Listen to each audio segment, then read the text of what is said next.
A homeless woman shielded a puppy from violent thugs until a Navy SEAL stepped in. Before we begin, tell us where you are watching from. And if you want to support the channel, please subscribe and hit the like button on this video. They made one fatal mistake. They thought no one would care about a homeless woman and a stray puppy. They thought cruelty could hide in plain sight. They were wrong. Because watching from the shadows was a man trained to protect the defenseless. A warrior who had walked away from war but could never walk away from injustice. And beside him stood a four-legged soldier who understood one language perfectly: protect the innocent at any cost. Coldwater Bay, Oregon hugged the Pacific coastline like a secret the ocean had been trying to keep. November storms rolled in from the west with the patience of executioners, bringing walls of gray rain that turned the town into something between a watercolor painting and a fading memory. The air tasted of salt and rotting kelp, of fish and diesel fuel from the few boats still working these depleted waters. 3,000 souls called this place home, though that number had been bleeding away steadily for years, ever since the cannery closed and took half the town's economy with it. The main street stretched 6 blocks before surrendering to Coastal Highway, lined with buildings that had seen better decades. Sal's Diner anchored one end, its neon sign flickering even in daylight. A hardware store, a grocery with bars on the windows, a laundromat where the fluorescent lights hummed their lonely song. The Coldwater Gazette occupied a narrow storefront that looked ready to fold in on itself. At the far end, the pier jutted into the bay like a broken promise, condemned signs posted on wood so weathered it had turned silver. The forests pressed close on 3 sides, Douglas firs and Sitka spruce reaching heights that made a man feel appropriately small. When the wind came through those trees, it sounded like the ocean had learned to whisper. When it stopped, the silence carried weight, the kind that made you aware of your own heartbeat. 3 miles into that forest, where a gravel road became dirt and then barely a suggestion, Jack Brennan had found something close to peace. The cabin was small, basic, exactly what he needed. 1 room with a wood stove, a narrow bed, a table with 2 chairs, though he never expected company. No television, no internet, just a radio that picked up weather reports and not much else. The windows offered clear sightlines in all directions.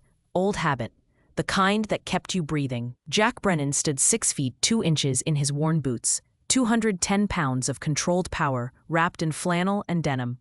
At 34 years old, he carried himself with the distinctive economy of motion that marked men who had learned to conserve energy because someday your life might depend on those saved seconds.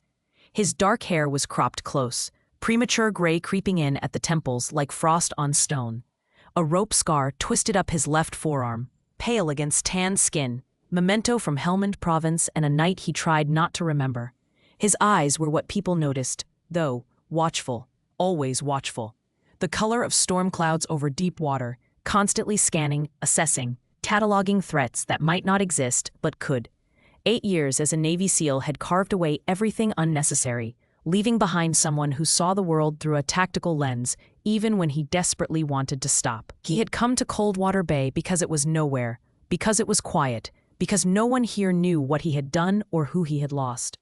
Terminal leave after his final deployment, 30 days to figure out if he could still function in a world where people did not regularly try to kill him. The nightmares said no. The hypervigilance that woke him at every sound said no. But he was trying. Beside the wood stove, stretched on a warm blanket, Phantom raised his head. The German Shepherd was 95 pounds of muscle and scar tissue, 5 years old, with a black and tan coat that absorbed shadows. His right shoulder carried a patch of twisted skin where shrapnel had torn through during their second deployment together. He had been with Brennan for 4 years, through 3 combat zones, through fire and blood and the kind of chaos that broke lesser animals. He was not a pet. He was a partner. Rutner, a weapon, a brother. Phantom's ears swiveled forward, catching something beyond human range. His body shifted from relaxed to ready in an instant, that fluid transition from companion to guardian that Brennan had seen 100 times. The dog's dark eyes fixed on the door, then flicked to Brennan. "What is it, boy?" Phantom's low growl provided the answer. Something was wrong. Maybe nothing, maybe everything. That was the problem with hypervigilance. You could never be sure which signals mattered. Brennan moved to the window, staying to the side, another old habit. Outside, the rain fell in steady sheets, blurring the tree line. Nothing moved except wind-bent branches. No vehicles, no voices. Just the forest, and the rain, and that crawling sensation between his shoulder blades that said, "Pay attention." "Easy," he murmured to Phantom, though he was not sure if he was reassuring the dog or himself. The morning passed slowly, the way mornings did when you had nowhere to be and nothing to do except exist. Brennan split wood until his shoulders ached pleasantly, stacked it under the overhang where it would stay dry. He cleaned his Sig Sauer P320, field stripped and reassembled it with the muscle memory of 10,000 repetitions. He made coffee that tasted like batteries and drank it anyway. Phantom patrolled the perimeter, nose working, reporting back with body language that everything was secure. By early afternoon, supplies were running low. Coffee, propane, the basics that even isolation required. The thought of driving into town tightened something in Brennan's chest, but avoiding people forever was not sustainable. He had to try, had to pretend he was normal. "Come on," he told Phantom, grabbing his truck keys. "Let's get this over with." The drive into Coldwater Bay took 20 minutes on roads that turned to mud when it rained hard. The town materialized from the mist like something uncertain of its own existence. Brennan parked in front of the hardware store, killed the engine, and sat for a moment, steeling himself. Too many people, too many variables, tiny threats he could not control. Phantom pressed against his leg, solid and warm. Anchor, reminder that he was not alone. They walked Main Street together, Brennan hyper-aware of every door, every alley, every window. A few locals glanced their way, but most ignored them.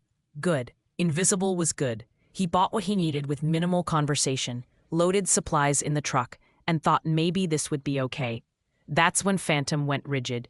The dog's entire body locked, head turning toward the old pier, ears forward, hackles rising. A sound emerged from deep in his chest, not quite a growl, not quite a whine. Warning. Alarm. "What have you got?" Phantom pulled toward the pier, insistent. Brennan hesitated, every instinct screaming to get in the truck and leave. Not his town, not his problem. He had walked away from being responsible for other people's safety. That part of his life was over. But Phantom never reacted without reason. "All right, show me." They moved toward the pier, Phantom leading, Brennan following with growing unease. The condemned structure loomed ahead, wooden pylons disappearing into gray water, the whole thing tilted slightly like it was preparing to give up. Below it, in the space between land and sea, shapes moved in the shadows. Voices carried on the wind. Harsh, aggressive. Then another sound. A woman's cry, cut short. Brennan broke into a run. The scene beneath the pier materialized from shadow and rain like a tableau of casual cruelty. 3 men formed a loose semicircle around a figure on the ground, their boots splashing in puddles mixed with seawater and garbage. The figure was small, hunched, trying to shield something clutched against her chest. One of the men drew back his leg for another kick. Brennan cleared the distance in seconds, Phantom matching his pulse. The men did not notice until he was 10 feet away. Close enough to see details, he immediately cataloged. Gang tattoos on the nearest one's neck, brass knuckles on another's right hand. The third one holding a tire iron. All 3 bigger than average, moving with the confidence of people who had never faced real consequences. "That's enough," Brennan said, voice level, carrying no more emotion than a weather report. The 3 men turned. The one with the tire iron grinned, revealing missing teeth. The hell are you supposed to be? Someone telling you to walk away." Beside him, Phantom stood motionless, every muscle coiled, waiting for the command that would turn him from dog into tactical weapon. His eyes never left the men, calculating distances, identifying threats. The man with brass knuckles laughed, a wet sound that held no humor. "Old man, you picked the wrong day to play hero. This doesn't concern you." "I'm making it concern me." "Yeah?" The third man, the one with neck tattoos, stepped forward. He was the biggest, maybe 6'4" and 240 pounds, all of it dedicated to intimidation. "You know who we work for?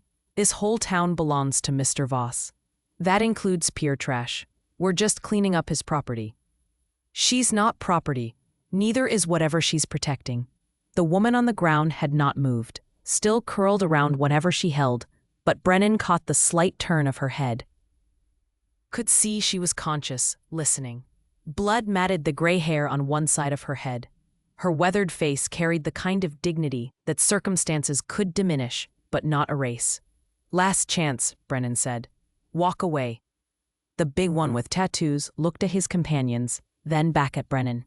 "You got a death wish, old man?" "Not particularly, but I've got training, experience, and a partner who hasn't eaten yet today." "Your move." For a moment, the tableau held. Rain continued its assault on the pier above, water dripping through gaps in rotted wood. The bay lapped against pylons with a sound like whispered warnings. Somewhere a gull cried, harsh and mocking. Then the man with the tire iron lunged. Brennan sidestepped, minimal movement, let momentum carry the attacker past him. The tire iron whistled through empty air. Before the man could recover, Brennan's boot connected with the back of his knee, perfectly placed, maximum leverage. The man went down hard, face first into a puddle, the tire iron clattering away across broken concrete. The other two hesitated, recalculating. "Guard," Brennan said quietly. Phantom moved between the woman and the remaining threats, lowering his head, baring teeth that had torn through flesh and Kevlar. The growl that emerged carried generations of predator breeding, the sound a wolf makes before it kills. The man with brass knuckles pulled a knife. Something cheap and ugly from a gas station display. "That mutt attacks, I'll gut it. You won't get the chance." Confident for someone outnumbered. "I'm not outnumbered. I'm exactly where I need to be." The big one with neck tattoos had a phone out, typing with thick fingers. "Vince needs to hear about this. Nobody interferes with Voss business. Tell him whatever you want. Tell him to come himself if he's got the spine." The man on the ground groaned, trying to rise. Brennan's boot on his shoulder kept him down. Pressure precise, painful but not damaging. "Stay. You're making a mistake," the big one said, pocketing his phone. "Mr. Voss owns the sheriff, the mayor, the whole damn town. You just signed your death warrant." "Noted. Now leave, before this gets worse." Something in Brennan's voice, some quality forged in places where death was currency, must have penetrated. The two standing men exchanged glances. The one with brass knuckles spat toward Brennan's boots, missing by inches. "This ain't over. It is for today." They collected their companion, half dragging him toward a rusted pickup truck parked on the street above. The big one turned back once, pointing. "We'll be seeing you again, real soon, you and that mutt." Then they were gone, engine roaring, tires spraying gravel. Brennan waited until the sound faded completely before turning to the woman. Phantom had already shifted position, standing guard while somehow communicating protection rather than threat. "It's all right," Brennan said, crouching slowly, hands visible. "They're gone. I'm not going to hurt you." The woman raised her head fully, and Brennan saw eyes that held intelligence and wariness in equal measure. She was somewhere in her late 60s, small-framed, her clothes layered against the cold, all of it worn past any reasonable lifespan. But her gaze was steady, assessing him the way he had assessed the thugs. "You shouldn't have done that," she said. Her voice carried the crisp diction of someone educated, incongruous with her circumstances. "They'll come back. They always come back. Then I'll be here. You don't understand. Those men work for Richard Voss. He owns most of this town. What he doesn't own, he controls. The law, the government, everything. People who cross him disappear. I've dealt with worse than small-town bullies." She studied him for a long moment, then seemed to reach some internal decision. "I'm Maggie Chen, and you're either very brave or very stupid." Jack Brennan, jury's still out on which. "Military? Was. I can tell. The way you move, the way you handled them." She winced, touching the wound on her head. Blood came away on her fingers. "Thank you. Truly. But you've put yourself in danger for someone who isn't worth it. Everyone's worth it." Pretty sentiment. Doesn't match reality in this town. Movement against her chest drew Brennan's attention. Maggie's arms opened slightly, revealing what she had been protecting. A puppy, maybe 8 weeks old, soaked and shivering, one front leg held at an awkward angle. Mixed breed, probably lab and shepherd, with oversized paws and eyes too large for its face. Phantom's entire demeanor shifted, the tactical weapon transforming into something gentle. He approached slowly, sniffing, tail lowering from alert to concerned.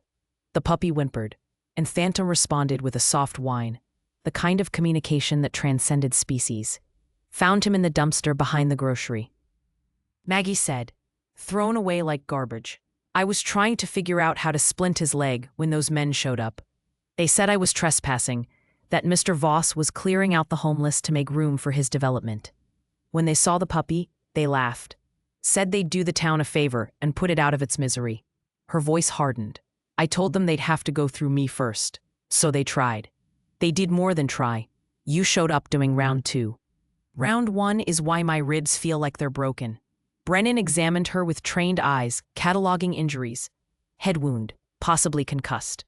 Moving stiffly, indicating torso trauma. Defensive wounds on her forearms. You need a hospital. Can't afford it. No insurance, no address. Hospital would just call the sheriff. And Sheriff Morrison does whatever Voss tells him. Then you need someplace safe. Someplace warm.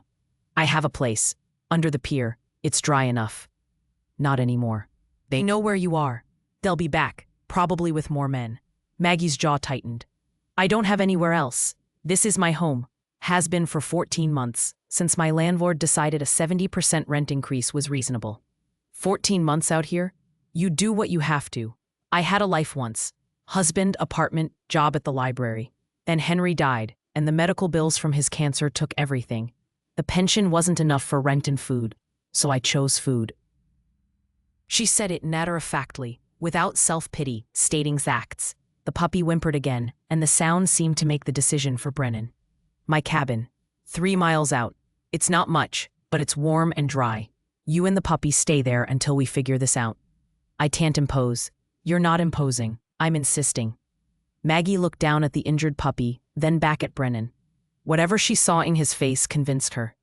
All right, but just until the storm passes. I don't want to be anyone's burden. You're not a burden. You're someone who needs help. Getting Maggie to the truck required careful maneuvering. She moved like every breath cost her. One arm wrapped around her ribs, the other cradling the puppy. Phantom walked beside them, vigilant, scanning their surroundings with the practiced efficiency of a soldier on patrol. The town seemed to watch them pass, curtains twitching in windows, faces appearing and disappearing behind glass. The drive back to the cabin was quiet, except for the rain hammering the truck's roof. Maggie sat rigid, the puppy nested in her lap, both of them soaked and shivering. Brennan turned the heat up as high as it would go, focusing on the rutted road, on getting them somewhere safe. Once inside, he moved with purpose, started the wood stove, pulled blankets from the closet, heated water for tea he rarely drank. Phantom positioned himself by the door, automatic sentry duty, while Brennan examined Maggie's injuries with the clinical efficiency of someone who had performed battlefield. Eld triage. Ribs aren't broken, he said after careful probing. Bruised badly. The head wound needs cleaning, but the bleeding stopped. You'll hurt for a while, but you'll heal. Thank you, Dr. Brennan. Medic training comes with the job. SEAL?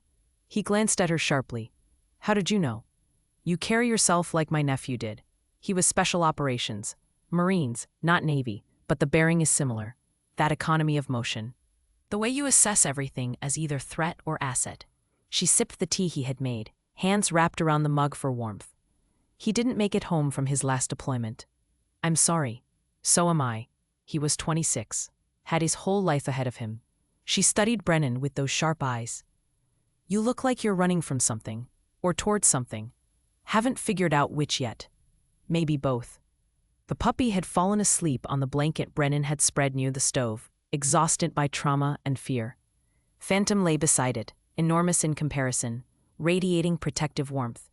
Every few minutes, the big German shepherd would lift his head, check the puppy's breathing, then settle again. He's good with the little one, Maggie observed. Phantom's seen worse things than an injured puppy. Guess he recognizes something worth protecting. Is that what you see? Something worth protecting? I see someone who put herself between violence and something helpless. That's worth protecting in my book. Maggie was quiet for a moment, then set down her mug. You need to understand what you've gotten yourself into, Jack Brennan. Richard Voss isn't just some wealthy bully. He's systematic, methodical. He's been forcing out the homeless for months, clearing the waterfront for his development project. Some people moved on. Some people, she trailed off, eyes distant. Some people what? Disappeared. Tommy Rodriguez, he was a vet like you, lived in a tent by the cannery. One day he was there, arguing with Voss's men about his rights. 3 days later, his tent was empty, all his stuff gone. Sheriff Morrison said Tommy must have moved on. But Tommy's dog was still there, tied to a tree, half-starved. Tommy would never have left his dog. You think Voss had him killed?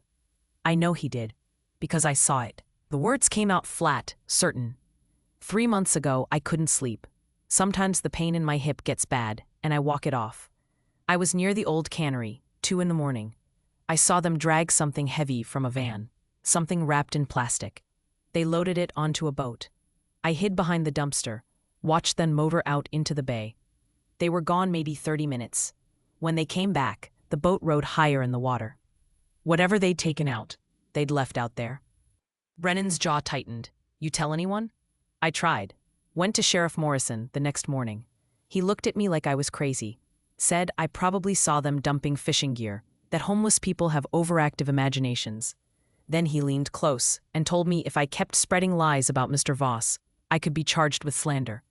That was the day I realized the law wasn't going to help. You're sure it was a body, I'm sure. The way they carried it, the way they moved, careful like. And I saw one of the men. Big guy, neck covered in tattoos. Same one who was kicking me today. The one I put down. Vincent Kowalski. Vince. He's Voss's primary enforcer. Mean as a snake and twice as poisonous. He's got a crew of 4 or 5 thugs, all of them with records, all of them loyal, because Voss pays better than honest work ever could. Maggie touched the wound on her head gingerly. They've been escalating. First it was just verbal threats, telling us to move along, then it was destroying our belongings, then it was physical violence. Today was the worst yet. If you hadn't shown up. But I did. Why? Most people cross the street when they see homeless folks. We're invisible. Easier to ignore than to acknowledge. Brennan looked at Phantom, at the sleeping puppy, at this woman who had lost everything, but not her dignity. I spent 8 years learning to protect people. Can't just turn that off, because I'm not wearing a uniform anymore. Even when it puts you in danger? Especially then. A sound outside froze the conversation. Engine noise, growing closer. Phantom was on his feet instantly, hackles raised, a growl building in his chest. Brennan moved to the window, staying to the side watching the dirt road. 3 vehicles appeared through the rain. The rusted pickup from earlier, plus 2 more trucks, newer, meaner. They parked in a rough semicircle, blocking the road. Doors opened, and men emerged. 7 of them. The 3 from the pier, plus 4 more. All of them big. All of them armed with bats, tire irons, one with what looked like a shotgun. They found us, Maggie whispered, fear naked in her voice. Brennan's hand moved to the Sig Sauer on his hip, a motion so practiced it was unconscious. His mind shifted gears, from civilian trying to help to operator assessing a tactical situation. 7 hostiles, light weapons, poor discipline evident in how they bunched up. 1 friendly non-combatant, injured. 1 K9 partner, full combat capable. Defensive position, limited exits, advantages of interior cover. Stay down, he told Maggie, away from windows. Take the puppy into the corner by the bed. Don't come out until I tell you. Jack, there are 7 of them. I know, I can count. He moved to the door, Phantom beside him, both of them operating on training that had been burned into muscle memory through countless repetitions. Outside, the men were approaching, spreading out slightly, trying to surround the cabin. Amateur hour. They had numbers but no real coordination. The big one from earlier, Vince Kowalski, stopped 10 feet from the door. Come on out, hero. Time to pay for sticking your nose where it don't belong. Brennan opened the door, stepped onto the small porch. Phantom flanked him, silent, lethal, every line of his body communicating threat. You brought friends, Brennan observed. Still not enough. Vince laughed, a sound like gravel in a disposal. Tough guy, we looked you up. Jack Brennan, former SEAL, dishonorably discharged. Honorable discharge, Brennan corrected, voice flat. Get your facts straight. Whatever. Point is, you're nobody now. No team, no backup, no authority. Just some washed-up soldier playing hero for peer trash. She has a name. Maggie Chen, 68 years old, former librarian, widow. Human being with more dignity in her broken ribs than you'll ever possess. Touching. Mr. Voss sends his regards. Says to tell you this is your last chance to walk away. Get in your truck, drive out of Coldwater Bay, forget you ever saw the old woman. Do that and we let you leave breathing. Not happening. Then we do this the hard way. Vince gestured to his crew. Boys, Mr. Voss wants the woman. Dead or alive, he doesn't care. As for Hero here, break enough bones that he learns his lesson. The men started forward, and Brennan's hand moved to his sidearm. Stop right there. Next step, someone dies. They hesitated, eyes on the Sig Sauer now visible at his hip. You gonna shoot all 7 of us? One of the thugs asked, trying for bravado. Don't need to shoot all 7. Just need to shoot the first one who gets stupid. The rest of you will reconsider real quick. He's bluffing, Vince said. He shoots one of us, that's murder. Sheriff Morrison will have him in chains by nightfall. Your sheriff is corrupt. Everyone knows it. Federal authorities might be interested to hear about bodies dumped in the bay, about systematic intimidation of vulnerable populations, about conspiracy to commit murder. Brennan's voice remained level, conversational, discussing weather. I made some calls this afternoon. Turns out I still have friends in interesting places. People who care about things like war crimes being committed on American soil against American citizens. That landed. Vince's confident expression flickered, uncertainty creeping in. You're lying. Am I? Want to test that theory? Because I'm real comfortable with how this plays out. Either you leave now, or we find out how many of you actually have the stomach for real violence. Not beating up elderly women or killing puppies. Real violence. The kind where trained operators end threats permanently. Phantom growled, low and continuous, the sound vibrating through the porch. Several of the thugs stepped back involuntarily. Dogs like Phantom had been bred for centuries to trigger primal fear responses, and these men, for all their posturing, were not warriors. They were bullies accustomed to soft targets. This isn't over, Vince said, but he was retreating, trying to salvage authority while backing. King down. Mr. Voss doesn't forget, doesn't forgive. You just signed your death warrant, and that old woman's, and anyone else stupid enough to help you. Tell Voss if he wants to finish this, send someone competent. You're boring me. They loaded back into their trucks, engines roaring, spraying mud as they executed aggressive 3-point turns. Within minutes, the sound faded, leaving only rain and wind and the hammering of Brennan's heart as adrenaline began to fade. He waited 5 full minutes, scanning the tree line before returning inside. Maggie emerged from behind the bed, the puppy clutched to her chest, eyes wide, with something between terror and awe. You should have let them take me, she said. Now they'll kill you too. They'll try. Jack, you don't understand. I understand perfectly. Voss is a predator. Predators keep hunting until something bigger makes them stop. I'm bigger. One man against entire corrupt system. I've faced worse odds. The rest of the afternoon, Brennan worked. He moved with purpose, checking sightlines from every window, identifying natural cover, marking fields of fire. He inventoried supplies, ammunition, medical kit, 3 days of food, maybe 4 if they rationed. Water wasn't an issue with the rain. Communication was. Cell service out here was marginal at best. He pulled a satellite phone from a locked case under his bed. Military-grade encryption, a parting gift from his commander, who understood that some soldiers never really stopped serving. 3 calls. First, to a former teammate, now working FBI, leaving detailed information about Voss, the corruption, the probable murder. Second, to another SEAL brother who had transitioned to DOJ. Same information, different jurisdiction. Third, to his former CO, a man who had pulled strings to keep Brennan alive more than once. Sir, it's Brennan. I've got a situation. The conversation lasted 10 minutes. When it ended, Brennan had confirmation that federal interest existed, that wheels were turning, but that help was minimum 48 hours away. A lot could happen in 48 hours. Maggie had been watching from the table, the puppy now sleeping in a nest of towels near the stove, its injured legs splinted with careful precision. Will they come? They will, but not fast enough. So what do? We make sure Voss's people can't get to you. Fortify, prepare, wait. And if they come back with more men, more guns, then Phantom and I do what we're trained to do. As if understanding, Phantom moved to Brennan's side, pressing against his leg, solid and loyal. The dog had been with him through the worst moments of his life, had saved him more times than he could count. Whatever came next, they would face it together. Night fell early, the storm intensifying, wind howling through the trees with sounds like screaming.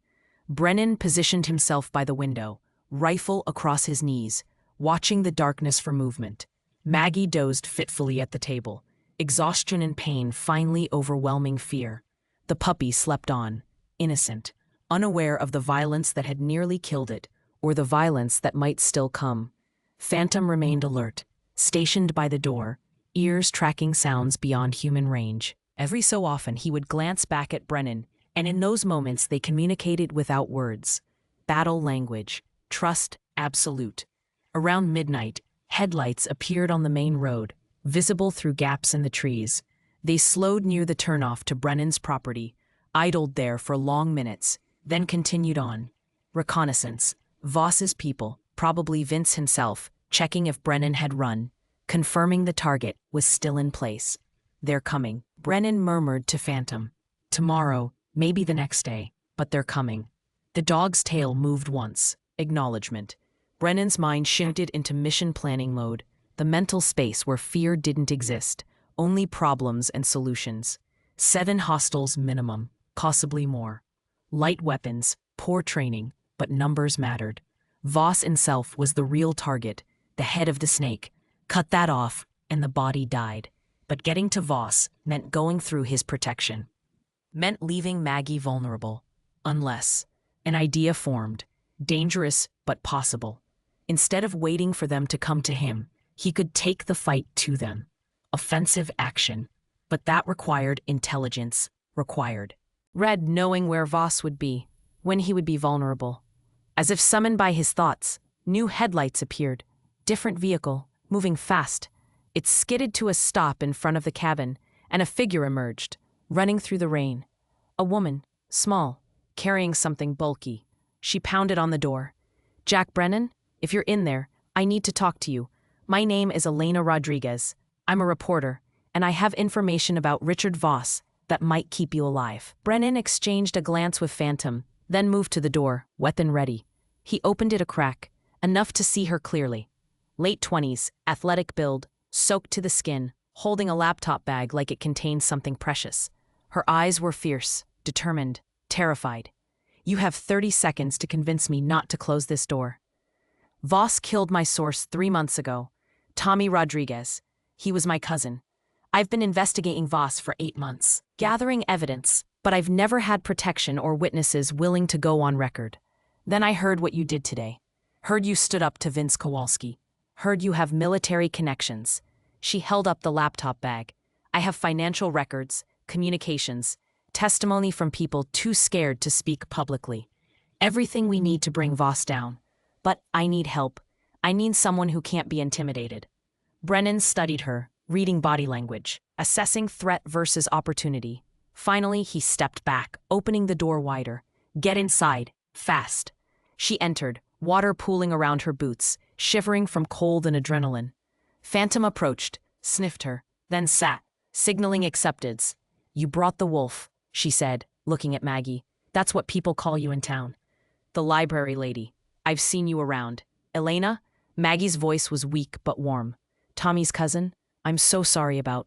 "I know. We'll grieve later. Right now, we fight back." Elena spread documents across Brennan's table, laptop open, files illuminating faces with harsh blue light. Financial records showed shell companies, money laundering, payoffs to Sheriff Morrison, and 2 city council members. Emails detailed threats against property owners who refused to sell. Text messages between Voss and Vince Kowalski discussed removing obstacles and permanent solutions. "This is 8 months of work," Elena said, fingers trembling slightly as she organized papers. "But it's not enough. Not without witnesses. Everyone who could testify is either gone or too terrified." Tommy was going to go on record. He'd been documenting everything, taking photos, recording conversations.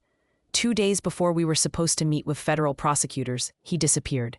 "Maggie saw them dump the body," Brennan said. Elena's head snapped up. "You saw it?" Maggie nodded slowly. 3 months ago. 2 in the morning, the old cannery. They loaded something onto a boat, took it out into the bay. When they came back, whatever they'd taken was gone. Would you testify to that? If it meant stopping Voss? Yes.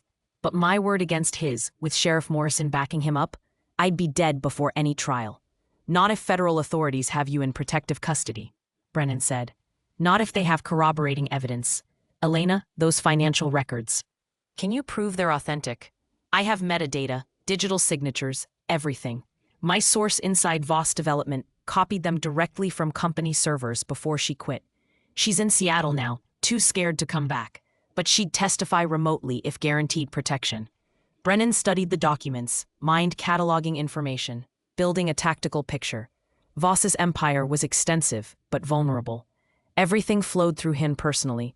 He trusted no one completely. Kept direct control, which meant he was also the single point of failure. Take him down, seize his records, and the whole structure collapsed. How many people worked directly for Voss? Brennan asked. Vince Kowalski and his crew. That's 5 or 6 men. Personal security at his estate, another 3. Plus Sheriff Morrison and his deputies, but they're not going to engage in direct action. Morrison's a coward who hides behind his badge. So we're looking at maximum 10 hostiles if it comes to direct confrontation. You're not seriously considering going after Voss directly? Elena's eyes widened. His estate is a fortress. Gated, security. Security cameras, the works. Every fortress has weaknesses. Jack, Maggie interjected, you can't take on 10 men by yourself. That's suicide. Who said anything about by myself? I've got Phantom, and I'm not planning a frontal assault. I'm planning to make Voss come to me on ground I choose when I'm ready. How? Brennan was quiet for a moment, strategy forming. Voss is a predator, but he's also arrogant. He thinks he owns this town, that no one can touch him. We've already challenged that. He sent Vince to handle it, and Vince failed. That's a wound to his ego. He'll escalate, but he'll also want to be sure this time. He'll come personally or send overwhelming force. So we give him a target he can't resist, Elena said, understanding dawning. But what? Me, Maggie, this cabin. He knows we're here. He thinks we're trapped, isolated, vulnerable. Let him think that. Meanwhile, we document everything. Every move his people make, we record it. Every threat, every approach, all of it becomes evidence. You're talking about using yourself as bait.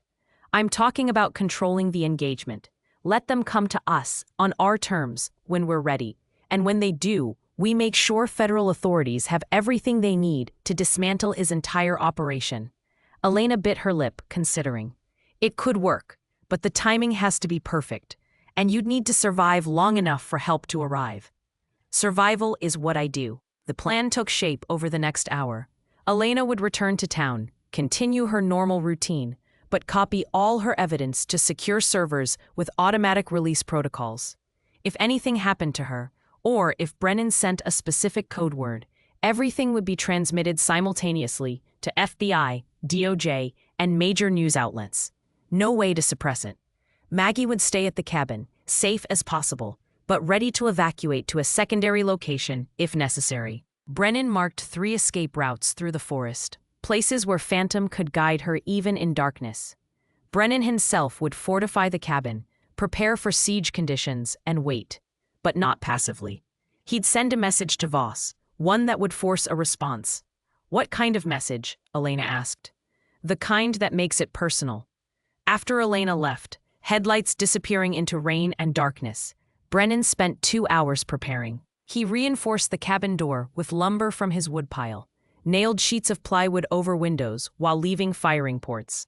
He positioned his AR-15 with clear lanes of fire, staged ammunition within easy reach, set up a medical station with his trauma kit. Phantom watched the preparations with understanding, occasionally moving to check the perimeter, reporting back with body language that all was clear.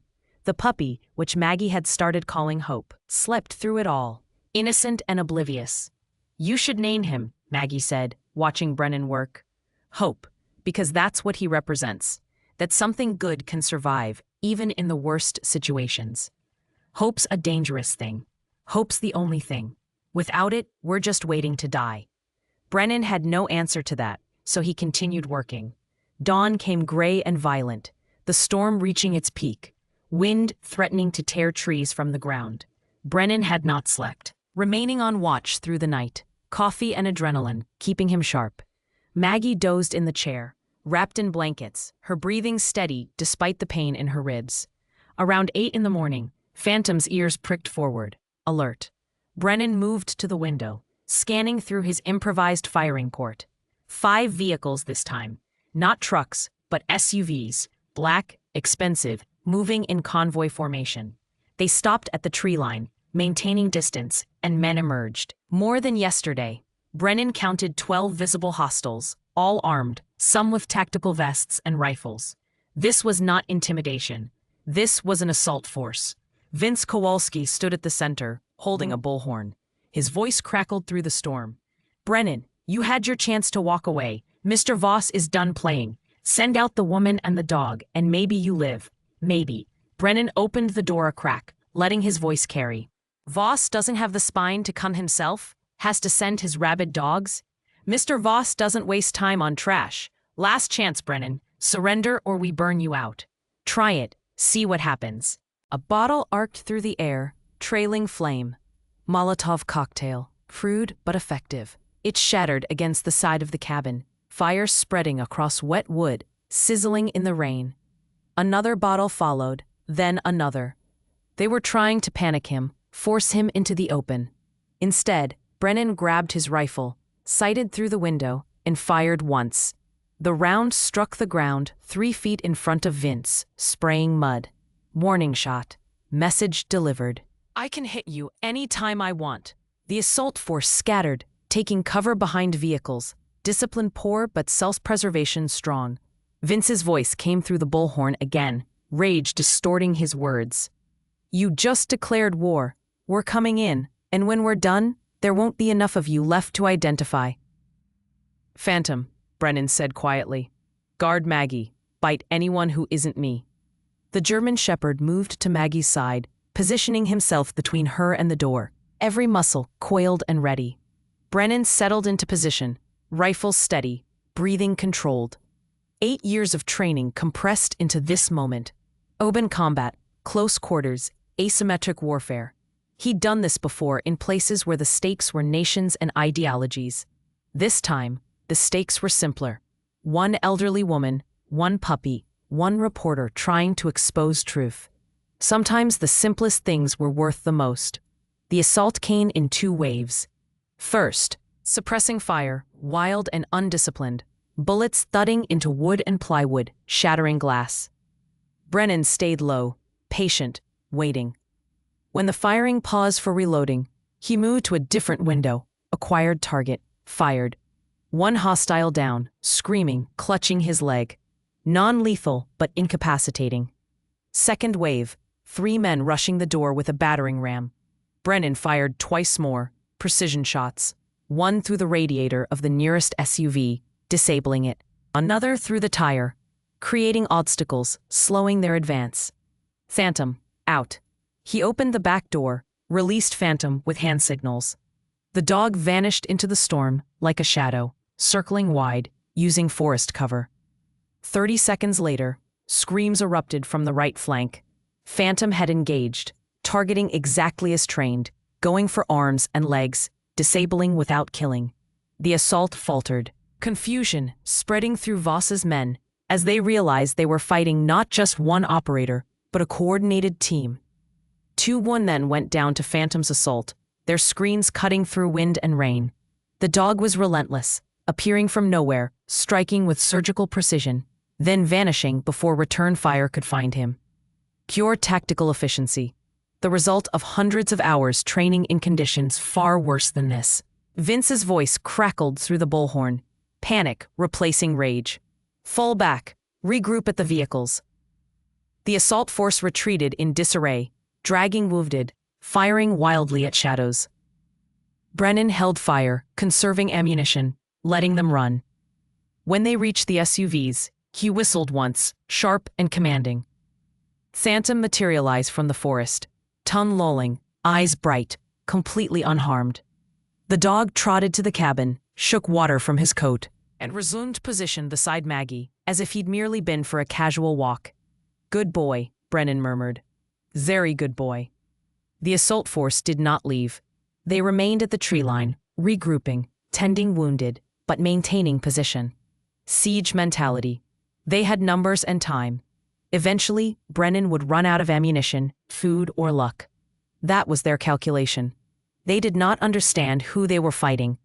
Brennan moved through the cabin, assessing damage. Multiple bullet holes in walls, 2 windows completely destroyed, 1 corner scorched from the Molotov cocktails, but the rain had prevented serious fire damage. Maggie was unharmed, shaken, but composed, one hand buried in Phantom's fur for comfort. Hope slept on, the puppy's trust absolute and heartbreaking. "How long can we hold?" Maggie asked.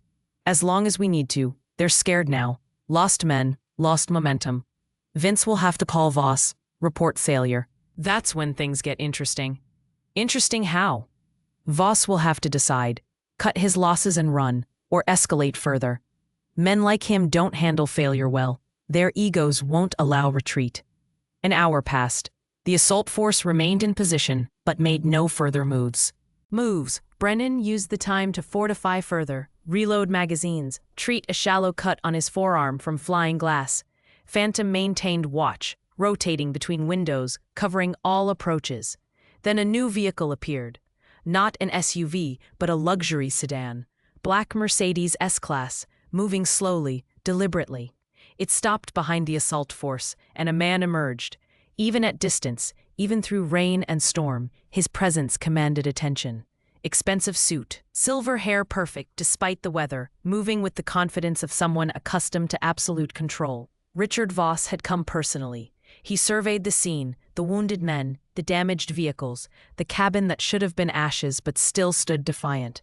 His expression was unreadable, but his body language spoke volumes. Fury, barely contained. Vince approached him, limping, gesturing toward the cabin, explaining. Voss listened, then backhanded Vince across the face with casual violence. The big enforcer staggered, shocked, hand to his bleeding mouth. Voss spoke, words lost to distance but tone clear. Disappointment, contempt, threat. Then Voss walked forward, alone, unarmed as far as Brennan could see. He stopped 50 feet from the cabin, well within rifle range, and stood there, waiting, making a statement about fear, about power, about who controlled this situation. "He's either very brave or very stupid," Maggie whispered. "He's arrogant, thinks I won't shoot an unarmed man." "Will you?" Brennan studied the man who had terrorized an entire town, who had murdered homeless veterans, who had beaten elderly women, and tried to kill puppies. Every tactical instinct said take the shot, end the threat, mission complete. But that would make him the murderer Voss pretended to be the victim of. It would give Morris an excuse to arrest him. Would muddy the legal waters. Elena's evidence needed to be crystal clear. "Not yet," Brennan said. He moved to the door, opened it, stepped onto the porch. Phantom flanked him immediately, hackles raised, reading the threat even if Voss appeared unarmed. "Jack Brennan," Voss called out, voice smooth, cultured, nothing like his thugs. "Former Navy SEAL, impressive service record, multiple commendations. You're a genuine American hero. And you're a murderer hiding behind money and corruption." Strong words. Can you prove them? "I can, and will." Voss smiled, the expression never reaching his eyes. "You've caused me considerable inconvenience today. 4 men injured badly enough to need hospital care. 2 vehicles damaged. And worst of all, you've embarrassed me in front of my employees. That's unacceptable. Then leave town, dissolve your company, turn yourself in. Problem solved. Or, counter-proposal, you leave town, take the old woman, take that dog, disappear. I'll even pay you. $500,000, cash, delivered within 24 hours. All I ask is that you vanish and never speak of Coldwater Bay again. Not interested. Everyone has a price, Mr. Brennan. Mine isn't money." Voss's smile faded. "Then you're a fool. I own this town, the sheriff, the mayor, the judge, every official who could possibly interfere with my plans. Your federal contacts might be interested in my activities, but investigations take months, years, and accidents happen during investigations. Witnesses disappear, evidence gets lost. I've survived 3 federal inquiries already. I'll survive this one. Maybe, but you won't survive what's coming if you keep pushing. Is that a threat? It's a fact. You sent men to assault a military veteran defending civilians. You've committed multiple felonies in front of witnesses. Everything that happened here today is documented. Elena Rodriguez has been recording from the tree line for the past hour. Video, audio, all of it. Every word you just said, every order Vince gave, all of it admissible in federal court. For the first time, uncertainty flickered across Voss's face. His eyes scanned the forest, looking for the reporter he had not known was there. You're bluffing. Am I? Want to test that theory?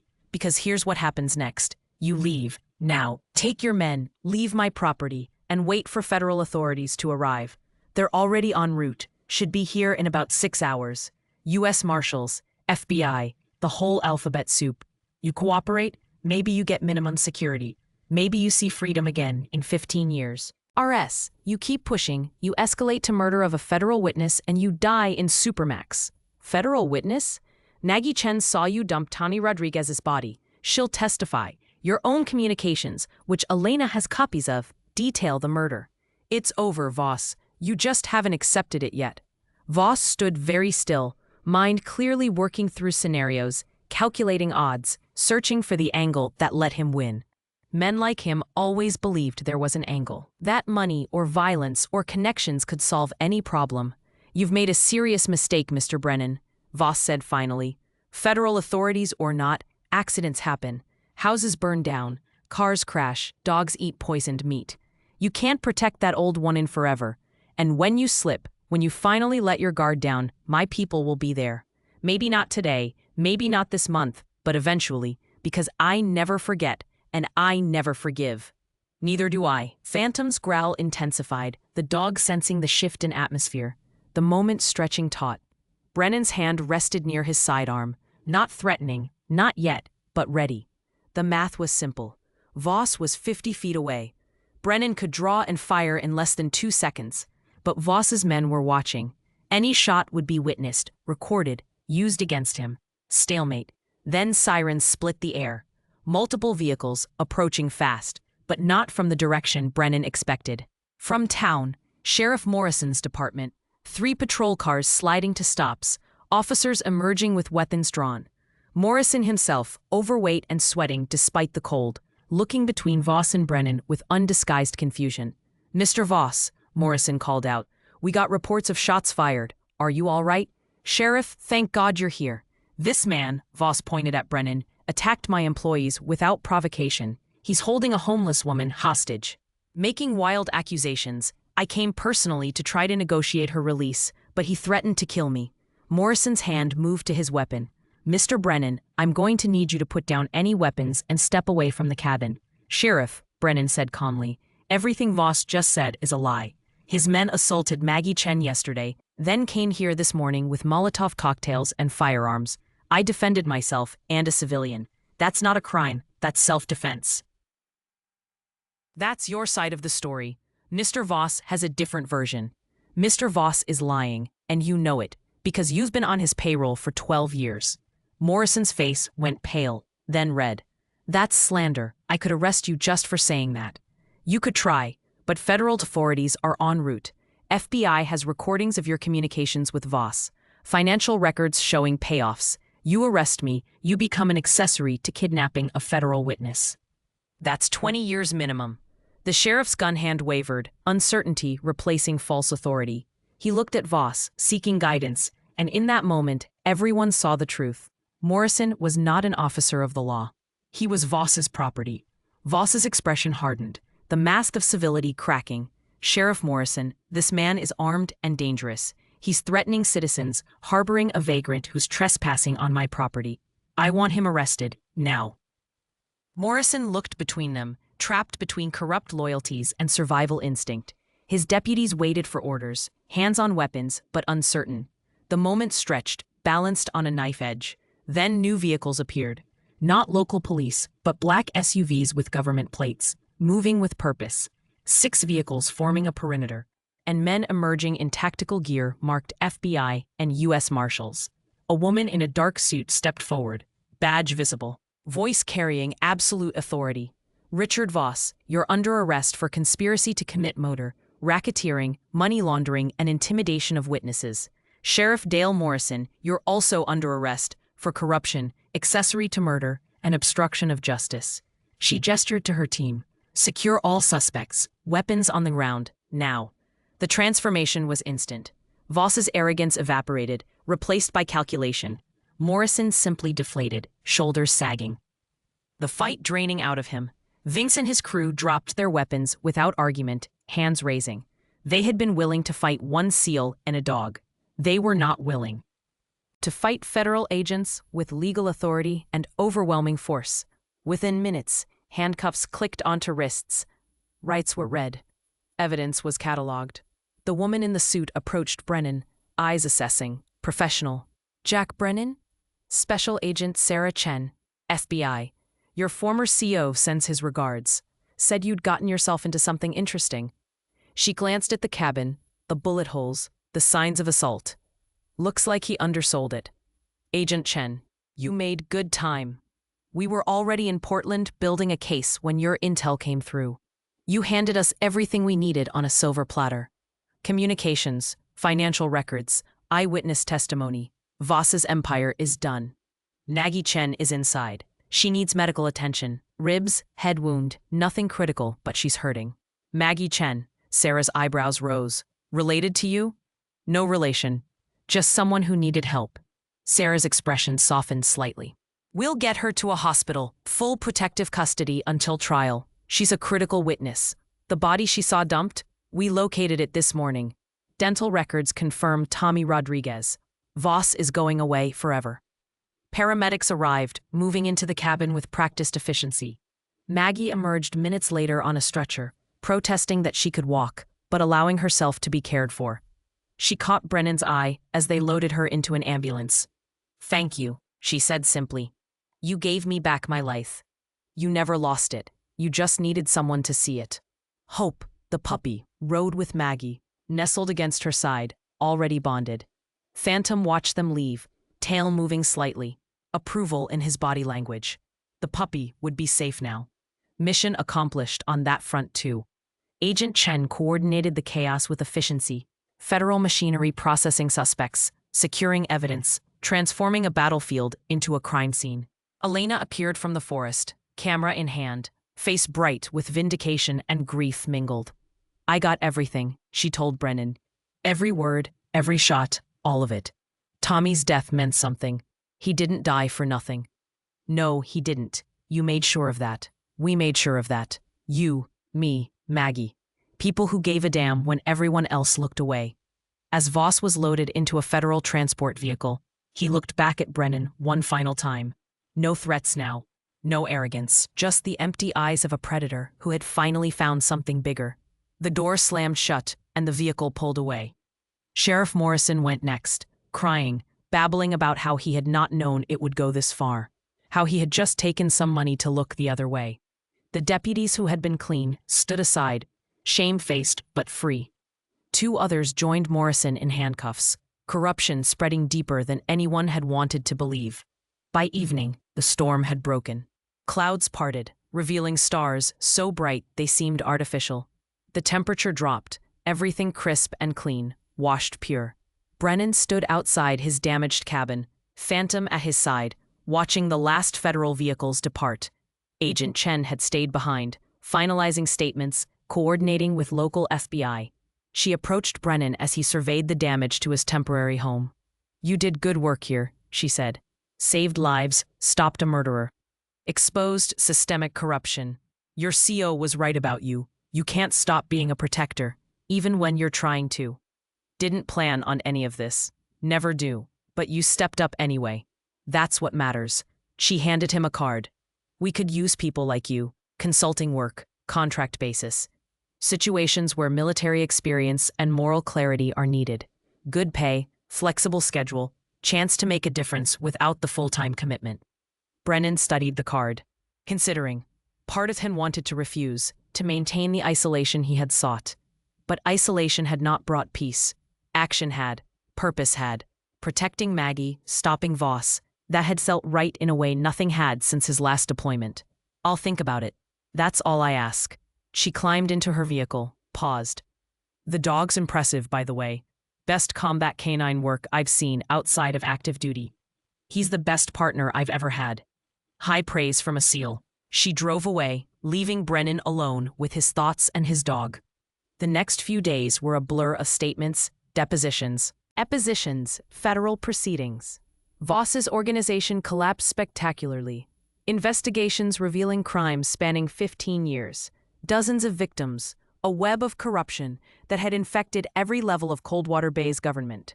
Trials would take months, but the outcome was certain. Voss would die in prison. So would Morrison.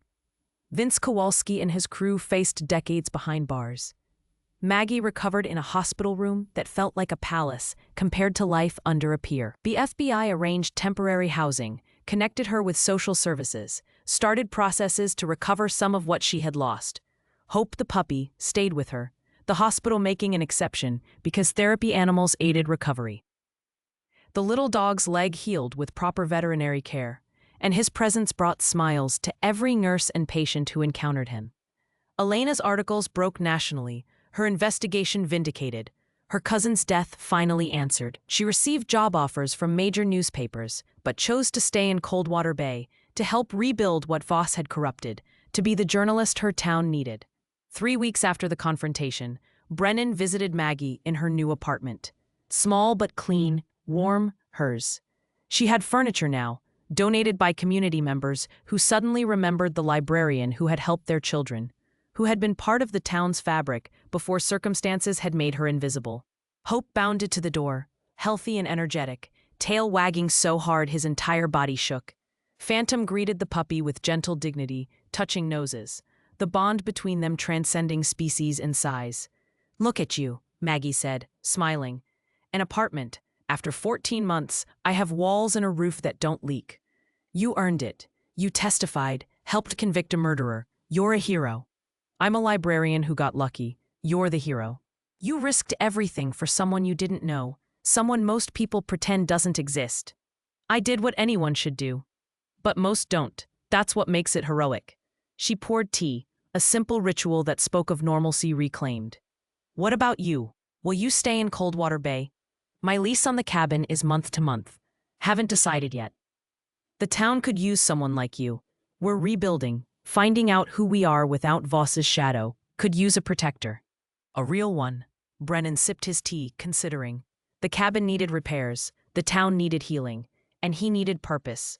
Maybe they could provide that for each other. "I'll stay a while longer, see how it goes." Maggie's smile was warm, genuine. That's all anyone can ask. 3 months later, winter had surrendered to early spring. Coldwater Bay wore its transformation quietly, the way a patient recovering from long illness slowly remembers how to live. New faces appeared in positions of authority, elected in special elections after the corruption trials exposed the depth of rot. The new mayor was a former teacher, practical and honest. The new sheriff was a state police veteran with no ties to Voss's machine, building a department from scratch with officers who understood service over self-interest. The condemned pier had been demolished finally, the space cleared for something yet undecided. The community held meetings, actual democratic conversations about what they wanted their waterfront to be. No luxury resorts, no developments that would displace people. Something for everyone, a park perhaps, public space reclaimed from private greed. Brennan had stayed, repaired his cabin, made it less temporary. The bullet holes remained, though, visible reminders that peace required vigilance. He had taken Agent Chen's offer, consulting work, that used his skills for purposes that felt right. Twice he had traveled to other locations, other situations where someone vulnerable needed protection from someone powerful. Twice he had returned to Coldwater Bay, to this place that had somehow become home. Phantom had aged gracefully into the role of town guardian, known and respected by everyone. Children who had once feared his size now greeted him by name, hands reaching to touch his scarred shoulder with reverence. He tolerated the attention with patient dignity, always aware of where Brennan was, always ready to transition from companion to weapon if necessary. On a Tuesday morning, bright with promise, Brennan drove into town for supplies, the hardware store greeted him by name now. Sal's Diner saved him a corner booth where he could watch the doors, small acknowledgments of belonging, of being part of something larger than himself. Maggie worked at the library again, part-time, helping rebuild the collection that budget cuts had decimated. She moved slower than before the beating, ribs healed but memory persistent. But her eyes held light again, purpose reclaimed. Hope accompanied her everywhere. Grown now into a handsome 40-pound dog with Phantom's protective instincts and a gentleness all his own. The library had designated him official therapy dog, and children read to him during story hour, their small voices finding confidence in his patient attention.